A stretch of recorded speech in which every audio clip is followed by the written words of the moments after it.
The case of Macquarie Bank Limited and Berg is a very significant one in the world of internet law. The case's main issue is whether interlocutory relief can be awarded beyond the court's own jurisdiction. It was a case that was handed down by the Supreme Court of New South Wales in 1999. The facts of the case are as follows. Macquarie Bank, the plaintiff, was seeking to restrain the publication of defamatory material by the defendant Berg on his website. Berg was a former employee of Macquarie Bank and was said to be in the US at the time of publication of the defamatory imputations. Berg had been running a website named MacquarieOnTrial.com. The judge was satisfied that the material was defamatory. The issue here was jurisdiction, as at the time of publication, Berg was residing in the US. The judge acknowledged that there is authority for the New South Wales Supreme Court to restrain conduct occurring outside of its territorial boundaries. She cited the case of Helicopter Utilities and Australian National Airlines Commission. Whether or not this power should be used was a question of discretion for the judge, determined by factors such as the potential enforceability of any order made, and whether or not another court is a more appropriate forum, also known as the Voth test. Justice Simpson held that the order would only be enforceable if the defendant returned to New South Wales, as he cannot be compelled to do so for the purpose of enforcement. While senior counsel argued that his return would be inevitable, the judge said that this still counted against making orders. Justice Simpson also noted that if an injunction were placed upon Berg, it would limit his ability to publish anywhere in the world.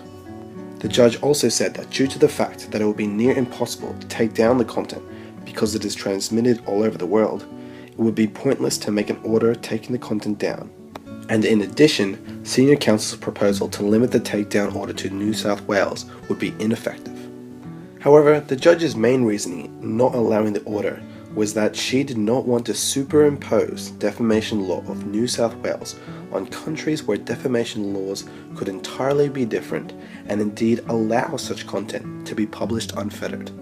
In the end, Justice Simpson refused the application for any interim relief and refused an injunction. This decision is seen to offer a non-regulatory approach to internet law, suggesting that injunctions cannot be used to compel cessation of conduct if the person is currently residing in another jurisdiction.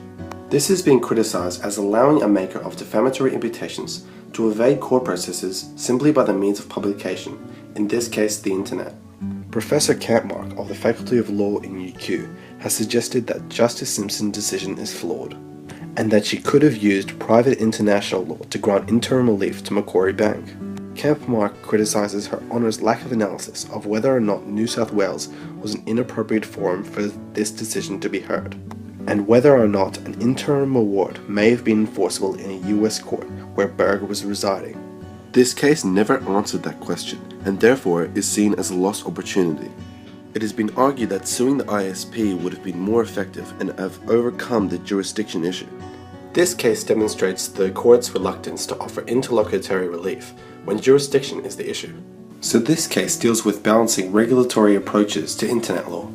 So should the court have decided to impose New South Wales law upon another jurisdiction and tested the boundaries of enforceability of injunctions? Or should the court have decided that the internet is a boundary-free, difficult-to-regulate place due to different laws in different jurisdictions, as Justice Simpson leaned towards in this case? Well, I'll let you decide that.